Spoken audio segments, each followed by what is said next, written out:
Itu nanti yang akan kita pelajari ya, terkait bagaimana kita itu melihat dari sisi mana saja anak ini ya, dari sisi psikologinya, dari sisi keluarganya, baik itu faktor intern maupun ekstern dalam diri anak seperti itu. Oke, ada 3 pertanyaan ya, ada 3 pertanyaan pemantik yang akan saya ajukan kepada ustadz-ustadzah. Pertanyaan yang pertama, hukuman dapat mendisiplinkan anak. Kira-kira betul apa salah? Setuju atau enggak? Hukuman dapat mendisiplinkan anak. Setuju atau tidak setuju? Oke, tidak setuju. Alasannya apa, Saudara Farida?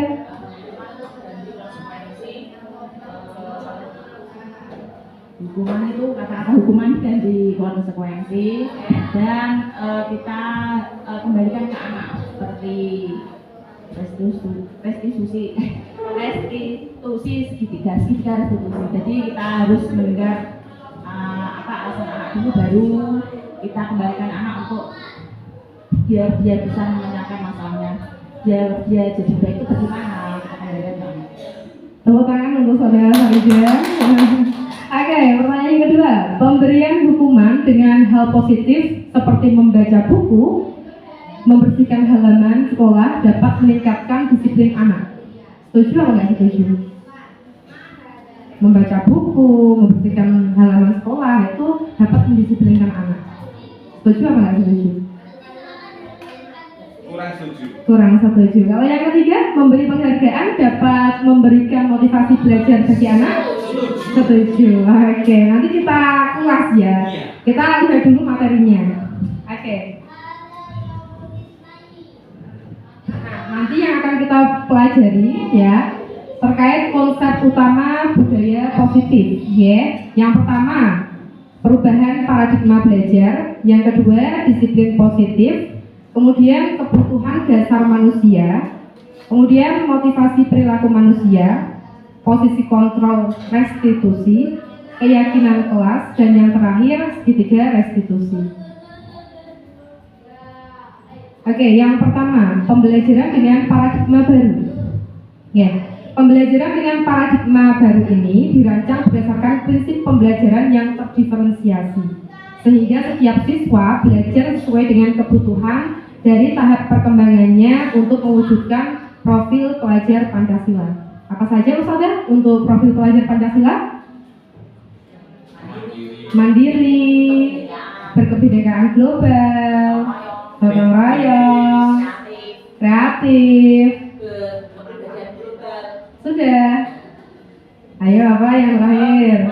Beriman dan bertakwa dan berakhlak mulia. Ya, itu adalah profil pelajar Pancasila. Oke. Dengan terwujudnya pembelajaran yang berdiferensiasi diharapkan siswa-siswi kita itu memiliki profil pelajar Pancasila seperti itu. Oke, selanjutnya yang pertama yaitu disiplin positif. Dalam budaya kita, makna kata disiplin itu dimaknai menjadi sesuatu yang dilakukan seseorang pada orang lain untuk mendapatkan kepatuhan. Kita cenderung menghubungkan antara kata disiplin dengan ketidaknyamanan. Jadi ketika kita itu mendisiplinkan Ustazah Murni, ketika kita ingin mendisiplinkan anak, itu biasanya anak itu merasa tidak nyaman seperti itu ya. Karena merasa tertekan. Karena untuk kedisiplinan ini biasanya berawal dari aturan-aturan yang kita buat, ya, tidak kesepakatan antara kita dengan anak-anak seperti itu. Adapun disiplin positif ini merupakan salah satu cara penerapan disiplin yang bertujuan untuk menumbuhkan kesadaran, menumbuhkan kesadaran serta memberdayakan anak untuk melakukan sesuatu tanpa sogokan, ancaman maupun hukuman seperti itu. Ini adalah disiplin positif. Jadi disiplin positif ini membangun agar anak-anak itu memiliki kesadaran sepenuhnya ya untuk melakukan nilai-nilai kebajikan. Tidak karena kita kasih reward, misal es krim atau apa itu namanya mainan seperti itu, tidak ya, tapi dari hati nuraninya sendiri mereka itu melakukan nilai-nilai kebajikan. Itu adalah disiplin positif. Beda dengan disiplin. Kalau disiplin memang diharuskan gitu dari kita seperti itu. Nah, sebagai pendidik, tujuan kita adalah menciptakan anak-anak yang memiliki disiplin diri sehingga mereka bisa berperilaku dengan mengacu pada nilai-nilai kebajikan universal dan memiliki motivasi intrinsik maupun ekstrinsik. Ya, jadi diharapkan anak-anak ini memiliki motivasi baik itu dari dalam dirinya maupun dari luar. Ya. Tapi yang paling berpengaruh itu adalah motivasi intrinsik yang berasal dari dirinya sendiri, bukan dari orang lain. Itu yang lebih kuat seperti itu. Mengacu hal tersebut, ya, kita harus tahu tentang kebutuhan dasar manusia. Ya. Ada 5 kebutuhan dasar manusia. Yang pertama, bertahan hidup atau survival. Yang kedua, kasih sayang dan rasa diterima, love and belonging. Yang ketiga yaitu penguasaan atau power. Yang keempat, kebebasan atau freedom. Dan yang terakhir adalah kesenangan atau fun. Misalnya bertahan hidup. Apa sih cara kita itu bertahan hidup? Makan, ya kan? Kita butuh makan. Nah, mungkin ketika anak-anak kita itu lemes atau apa, itu mungkin ketika siang itu mereka nggak makan. Nah, itu kita gali, kenapa kok dia itu lemes ketika pelajaran kita? Oh, ternyata tadi dia nggak makan. Kenapa kok nggak makan? Oh, ternyata karena dia nggak doyan dengan sayur ataupun lauknya. Misalnya banyak murid kita yang lemes gitu ya, gara-gara nggak makan. Banyak ini nggak doyannya. Maka kita sebagai pendidik itu ya perlu melaporkan hal tersebut bahwa anak kita rata-rata tuh nggak doyan makanan ini seperti itu. Karena hal ini nanti yang akan mempengaruhi dalam proses pembelajaran seperti itu. Selanjutnya yaitu kasih sayang. Ketika murid kita itu caper seperti itu ya, mungkin mereka lagi butuh kasih sayang kita gitu ya. Mereka butuh pelukan kita, bukan ini ya Ustadzan ya. Ya, butuh kedekatan dengan kita seperti itu. Kemudian yang selanjutnya itu penguasaan ya. Dia butuh berkuasa ya, pengen berkuasa. Yang selanjutnya itu kebebasan. Dia pengen bebas, nggak mau terikat ya. Misalnya kita ini menggunakan metode yang selalu monoton, ceramah terus. Ketika mereka memiliki keinginan, harus kita belajar di luar seperti itu. Nah, kita kasih mereka kebebasan. Ayo, yang penting kebebasan ini tetap terkontrol seperti itu. Yang selanjutnya yaitu kesenangan. Ini juga penting kesenangan ya. Ketika anak-anak kita tidak fun, tidak senang, itu pun mempengaruhi ketika proses pembelajaran. Ya, misalnya pas pagi hari mereka pengen main bola, akan tetapi ketika pengen main bola tidak ada fasilitasnya. Akhirnya main di kelas seperti itu, ya. Karena tidak difasilitasi lapangan atau apa, akhirnya si anak-anak ini main di kelas. Kemudian kita marahi, tidak boleh main di kelas seperti itu ya. Tapi dia tidak dapat fasilitas untuk itu. Akhirnya yang terjadi adalah pemberontakan kedua ya. Bukan karena stop untuk main bolanya, tapi pindah ke tempat yang lain ya. Yang sekiranya belum pernah dilarang main di situ seperti itu. Ya, jadi karakteristik anak ataupun sifat anak yang mereka tunjukkan itu pengaruhnya dari ini juga kebutuhan dasar manusia ya, bukan karena diri mereka sendiri langsung melakukan seperti itu, bukan ya, tapi atas dasar ini kebutuhan dasar manusia yang tidak terpenuhi seperti itu. Ketika kita sendiri memiliki kebutuhan dasar, tapi kebutuhan dasar kita itu tidak terpenuhi, maka kira-kira apa yang akan terjadi? Kira-kira apa yang terjadi? Ada pemberontakan seperti itu kan. Akhirnya keluar dari tempat kerja mencari pekerjaan yang baru, sekiranya pekerjaan itu bisa memenuhi kebutuhan kita seperti itu. Oke, selanjutnya motivasi perilaku manusia. Motivasi perilaku manusia ini juga ada 3 ya. Motivasi merupakan dorongan yang timbul dari diri seseorang secara sadar atau tidak sadar untuk melakukan suatu tindakan dengan tujuan tertentu. Ada 3 motivasi ya. Yang pertama, karena menghindari ketidaknyamanan dan hukuman, ya. Itu motivasi mereka dalam berperilaku. Di sini murid melakukan disiplin karena ia takut dihukum atau diberi ketidaknyamanan, merasa tidak nyaman seperti itu ya. Misalnya diasingkan, tidak boleh didiamkan sama teman-temannya seperti itu. Itu termasuk motivasi teman-teman biar tidak dapat hukuman seperti itu. Jadi mereka tertib ya terhadap aturan seperti itu. Selanjutnya yang kedua yaitu mendapatkan imbalan atau penghargaan dari orang lain ya. Ketika anak-anak kita itu kita kasih reward itu senang, ya enggak? Ketika kita memberikan reward kepada anak atau penghargaan kepada anak atau hadiah, meskipun sekecil apapun itu pasti anak senang, ya. Akan tetapi hal itu akan mematikan kreativitas mereka. Ketika nanti ustadz-ustadzah tidak memberikan imbalan ataupun reward, itu anak-anak kita itu tidak akan melakukan hal yang seperti itu. Loh, nggak ada itu kok, nggak ada rewardnya, nggak mau saya. Itu adalah faktor eksternal, bukan dari internal. Kalau internal dari dalam diri sendiri itu sudah tertanam, ya. Ada reward, nggak ada reward, tetap dilakukan seperti itu. Selanjutnya itu menghargai nilai-nilai kebajikan diri sendiri. Nah ini yang paling penting. Jadi anak-anak diharapkan menghargai ya kebajikan terhadap dirinya sendiri. Di mana murid melakukan disiplin karena sadar akan nilai kebajikan dirinya. Ini merupakan motivasi intrinsiknya. Oke. Selanjutnya yaitu konsep disiplin dengan identitas dasar. Ya, ini adalah 2 konsep ya, kedisiplinan mendisiplinkan anak dengan identitas yang dasar. Ya, yang pertama yaitu hukuman, yang kedua yaitu penghargaan. Hukuman ini menyakitkan nggak sih buat anak? Menyakitkan nggak ustaz-ustaz? Menyakitkan. Misalnya kita dihukum pun pasti kita sakit hati, ya. Yang kedua akan menimbulkan rasa tidak nyaman, ya. Kita tidak nyaman ketika kita itu dihukum pun kita juga merasa tidak nyaman. Kemudian murid menjadi takut dengan kita, ya. Ketika kita memberikan hukuman, apalagi hukuman itu fisik seperti video tadi ya, pukul sama penggaris, ini membuat murid itu menjadi ketakutan seperti itu. Kemudian hukuman ini sifatnya memaksa anak seperti itu.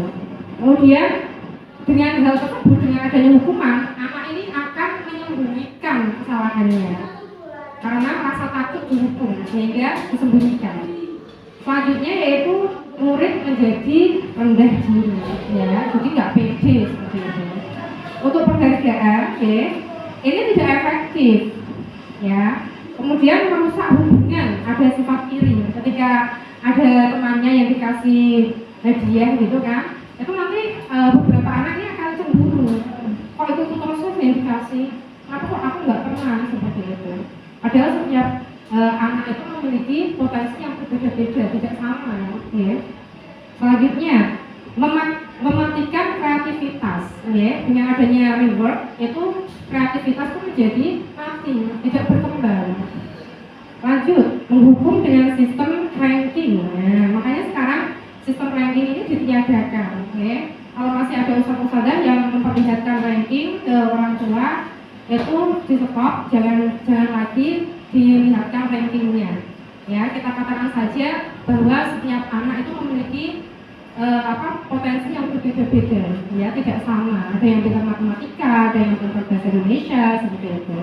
Selanjutnya, penghargaan ini merampas hak menghargai dirinya sendiri, ya, tidak menghargai diri, seperti itu. Selanjutnya, ini adalah konsep disiplin dengan identitas sukses. Ya, untuk konsep disiplin ini terdiri dari 2, yaitu konsekuensi dan restitusi. Untuk konsekuensi sendiri ini, ya, penguatan jangka pendek, ya, hanya jangka pendek saja, ya, untuk konsekuensi. Kemudian perlu monitoring berkelanjutan, ya, butuh dimonitoring, dikontrol seperti itu.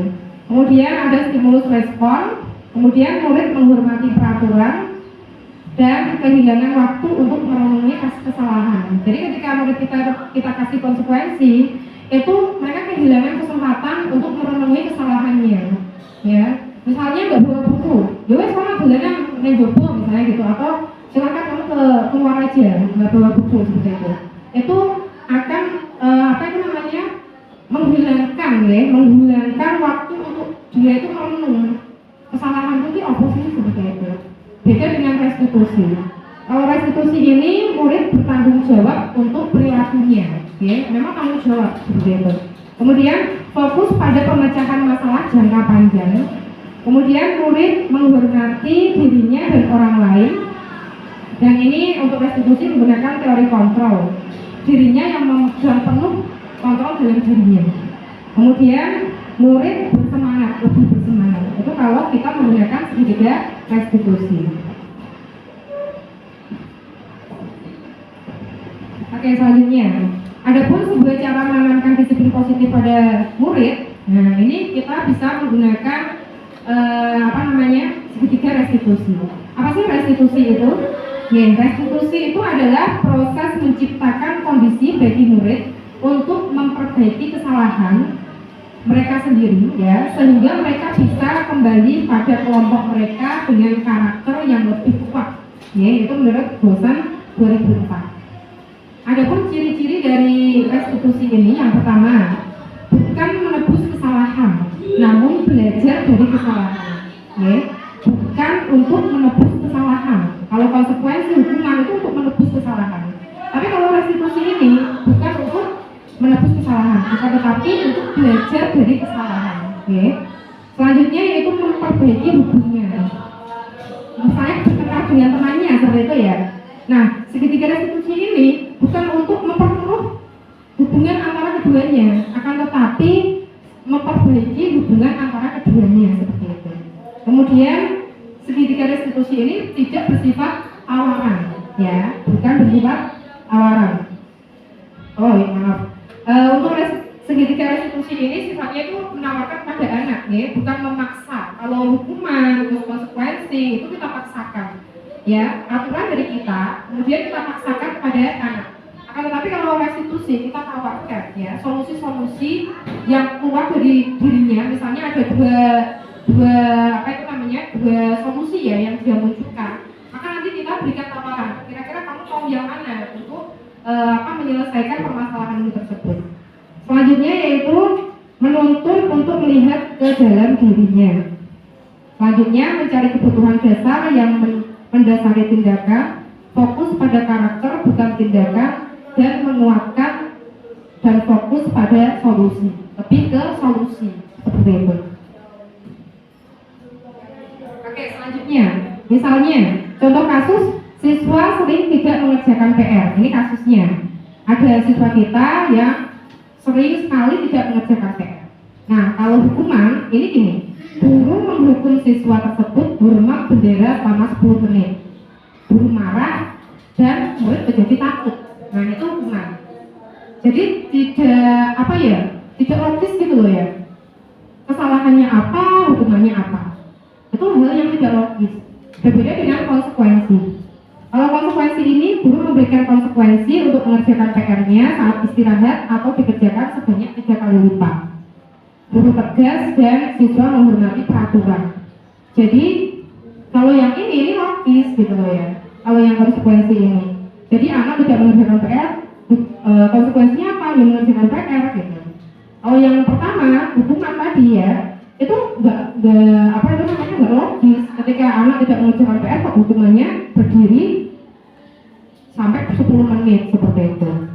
Kemudian restitusi.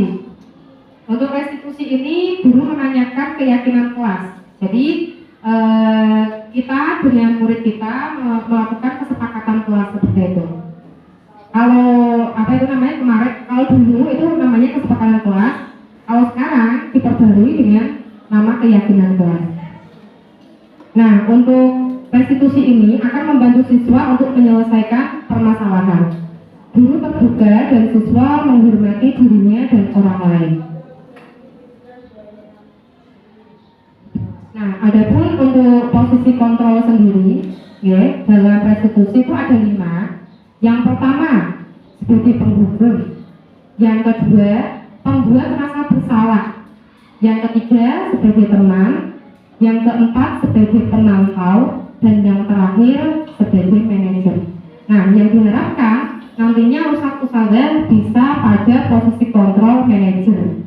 Bukan lagi penghukum, bukan lagi pembuat rasa bersalah ataupun yang lainnya. Tapi nantinya ustadz-ustadzah diharapkan bisa menjadi di posisi kontrol manajer.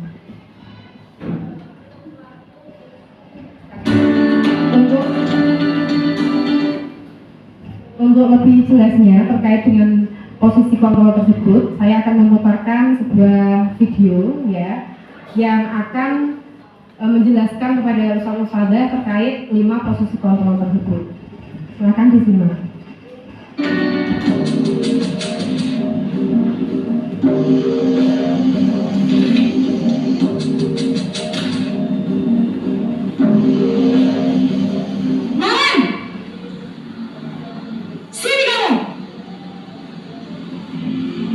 Selamat pagi, Bu. Selalu terlambat. Kamu deh pasti terlambat. Maaf, Bu.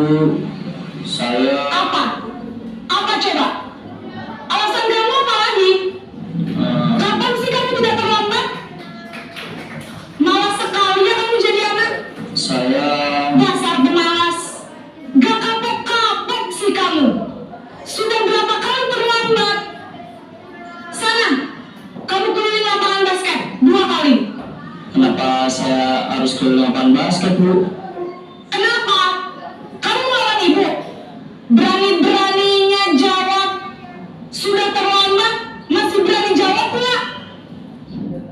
Sekarang, keliling lapangan basket 5 kali sekalian. Biar kapok. Cepat. Pergi sana ke lapangan basket.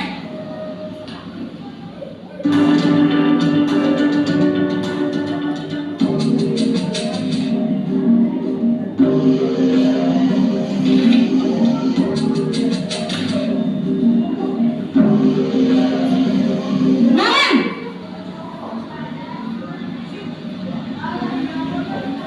Selamat pagi, Bu. Naren, kamu kenapa terlambat lagi, nak? Ya Tuhan, Naren, kamu senang ya bikin ibu susah ya? Kalau kamu terlambat lagi, nanti ibu yang ditegur bapak kepala sekolah, nak. Disangka ibu tidak bisa membina kamu. Duh, gimana ini? Maaf, Bu. Duh, Gusti Naren, kamu suka ya kalau ibu ditegur bapak kepala sekolah? Terus, sekarang ibu harus tulis apa yang di buku absen? Ini kamu sudah sering terlambat loh. Ibu harus apa coba? Maaf, Bu. Maaf sekali. Ya sudah, lain kali jangan bikin ibu susah lagi ya nak ya. Ibu tidak akan kuat lagi kalau kamu begini terus. Bisa jantungan kalau ibu tegur bapak kepala sekolah. Sana cepat ke kelas. Maaf ya, Bu. Maaf sekali. Posisi pembuat rasa bersalah berbicara dengan nada tenang.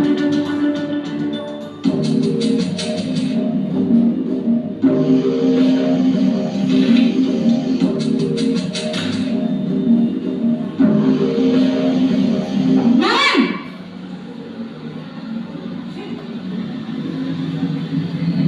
Selamat pagi, Bu.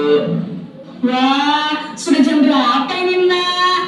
Terlambat lagi ya sayang. Iya, Bu. Habis ibu saya lupa bangunkan saya, Bu. Kamu mau menyalahkan ibu kamu. Kamu bukannya anak yang larinya paling kencang. Kok terlambat sih? Iya, Bu. Saya memang terlambat bangun tadi. Jadi, biarpun saya lari kencang, tetap nggak kejar, Bu. Ya sudah sana. Nanti lain kali larinya lebih kencang lagi ya. Biar gak terlambat lagi. Bikin seneng ibu. Demi ibu. Bisa kan? Bisa lah, Bu. Ya sudah sana masuk kelas. Ibu beresin urusan absen kamu. Kamu ini ada-ada saja.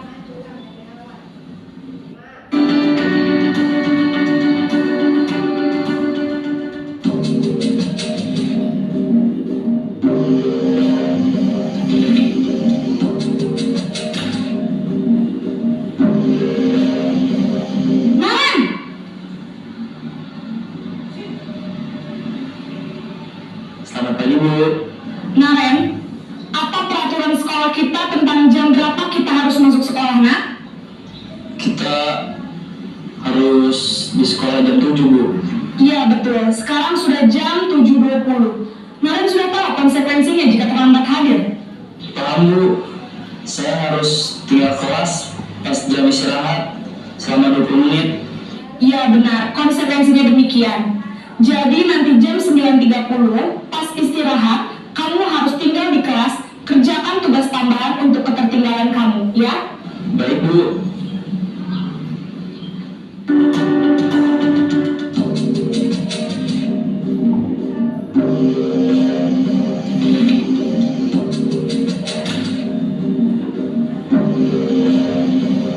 Naren!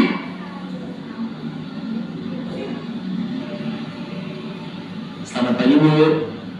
Selamat pagi Naren. Maaf Bu, saya terlambat. Iya, sekolah masuknya jam 7, sekarang sudah jam 7.20. Jadi sekarang bagaimana ini Naren? Maaf Bu, saya lupa setel alarm saya semalam. Baiklah, menurut kamu, keyakinan sekolah yang mana yang perlu kamu tingkatkan? Menghargai diri sendiri dan orang lain mungkin ya Bu. Setuju. Jadi, apakah Naren meyakini prinsip saling menghormati tersebut? Iya Bu, saya meyakininya. Apakah Naren bersedia memperbaiki masalah keterlambatan ini? Bersedia Bu. Bagaimana kamu akan perbaiki masalah keterlambatan ini? Saya akan coba untuk tidak lupa menyetel alarm saya Bu. Baik, kalau Naren lupa menyetel alarm di rumah, ada orang yang kira-kira bisa bantu mengingatkan tidak? Ada Bu, kakak saya, Kak Emma. Ada lagi selain Kak Emma? Selain Kak Emma, ada ibu saya. Baik, jadi yang mengingatkan Naren adalah Kak Emma dan ibu kamu ya? Kira-kira akan mulai setel alarm kapan Naren? Setelah pulang sekolah, akan segera saya lakukan. Baik, jadi Naren akan setel alarm untuk bangun besok pagi dan akan diingatkan oleh kakak dan ibunda Naren ya? Ada lagi yang mungkin perlu dilakukan Naren? Agar tidak terlambat bangun lagi. Tidak ada Bu. Baik Naren, terima kasih untuk kerjasama kamu. Sekarang kamu perlu kembali ke kelas untuk belajar. Baik Bu, terima kasih.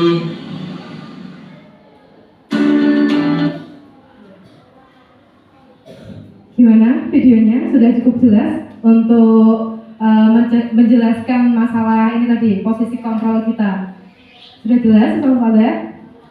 Ya, mulai sekarang mau jadi posisi kontrol penghukum atau teman atau apa ini? Manajer. Oke, dengan sistem apa saudara? Segitiga restitusi. Oke, selanjutnya ini adalah contoh penerapan 5 posisi kontrol. Untuk siswa terlambat datang ke sekolah, ini untuk penghukum. Nah, patuhi aturan sekolah, lalu berdiri di depan kelas. Nah, itu adalah posisi penghukum. Untuk pembuat rasa bersalah, berapa kali ibu guru harus memberi tahu kamu, ibu guru kecewa sama kamu, atau mungkin kamu ini gimana Tolen, apa nggak kasihan sama ustazah, seperti itu juga termasuk membuat rasa bersalah. Ya us, maaf ya us, gitu. Itu termasuk membuat rasa bersalah. Kalau teman ini hubungannya dengan antara aku dan lo gitu loh ya. Bahasanya pun seperti tadi pada video, cekikian ya anaknya itu tadi. Tidak tidak menghormati gurunya seperti itu. Untuk pemantau sendiri ini lebih ke memberikan konsekuensi biasanya.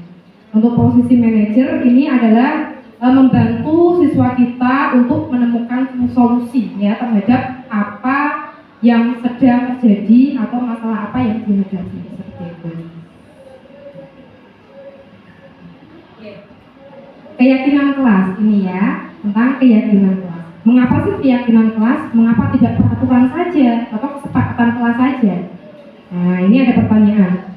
Mengapa kita memiliki peraturan tentang penggunaan helm pada saat mengendarai kendaraan? Mengapa? Apa Us? Tentang peraturan, nanti peraturan ya Us ya. Ada lagi? Oke. Iya, demi keselamatan ya, demi keselamatan. Terus sekali saudara. Kemudian yang kedua, mengapa kita memiliki peraturan tentang penggunaan masker dan mencuci tangan setiap saat? Kira-kira apa? Iya, kesehatan betul sekali Bude. Ya, itu ya terkait keyakinan kelas. Jadi kita itu membuat murid kita itu yakin akan nilai-nilai kebajikan yang kita tanamkan, seperti itu. Misalnya, kenapa kok harus pakai helm? Karena ingin selamat. Nah, itu adalah nilai kebajikan yang diyakini oleh murid kita. Oh iya, jangan gue helm, orang selamat gitu ya. Ya, terus ya kalau nggak pakai masker nanti tertular virus corona misalnya seperti itu. Nah, itu adalah keyakinan yang sudah terbentuk pada diri murid kita.